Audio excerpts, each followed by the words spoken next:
बच्चों, हम लोगों ने बात की थी भोज्य पदार्थों के वर्गीकरण के विषय में।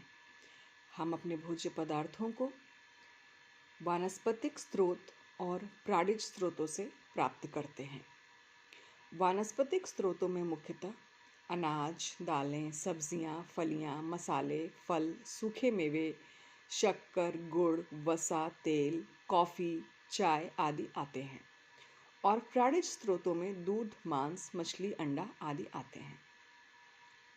अब हम आते हैं विभिन्न प्रकार के भोज्य समूह जो कि हमारे भोजन में प्रतिदिन सम्मिलित होते हैं।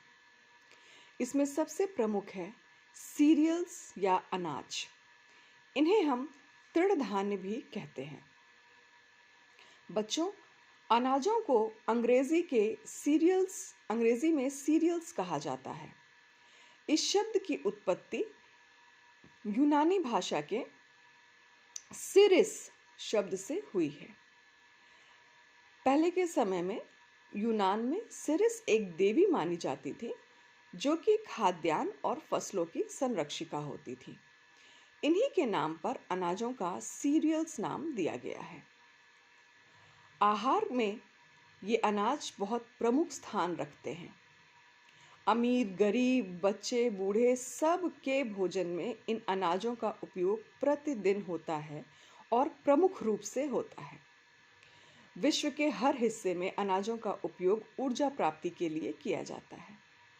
साथ ही इसके सेवन से तृप्ति भी मिलती है। अनाजों में विशेषकर गेहूं, चावल, बाजरा, मक्का, जौ, रागी, जई आदि का उपयोग होता है। इनमें कार्बोस की अधिकता होती है, प्रोटीन की मात्रा मध्यम होती है तथा विटामिन्स और खनिज लवण अल्प मात्रा में उपस्थित रहते हैं।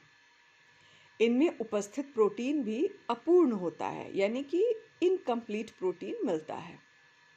अनाज का सेवन दूध, मांस, मछली, दालों, अंडा आदि के साथ करने से शरीर में प्रोटीन की पूर्ति होती है और उसकी गुणवत्ता में सुधार होता है।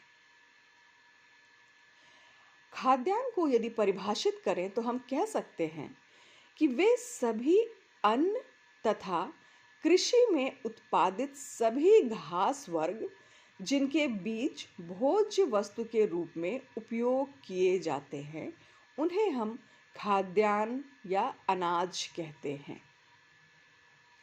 बच्चों, अगर हम अनाज की संरचना के विषय में बात करें तो विभिन्न प्रकार के अनाजों की रचना, रंग, रूप, आकार, स्वाद, सुगंध ये सब भिन्न भिन्न होता है। मुख्य रूप से हर प्रकार के अनाज के दानों में कुछ सिमिलैरिटी देखने को मिलती है, कुछ समानता देखने को मिलती है। मुख्यतः किसी भी अनाज का ये एक साधारण स्ट्रक्चर हो सकता है। सबसे बाहरी परत हल कहलाती है। इसमें मुख्यतः बच्चों फाइबर की उपस्थिति होती है।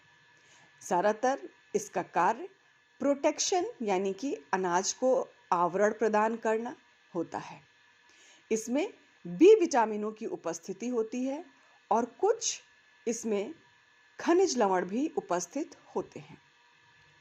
उसके नीचे की सतह को एल्यूरोन लेयर कहा जाता है, यानी कि ब्रैन भी कहते हैं इसे।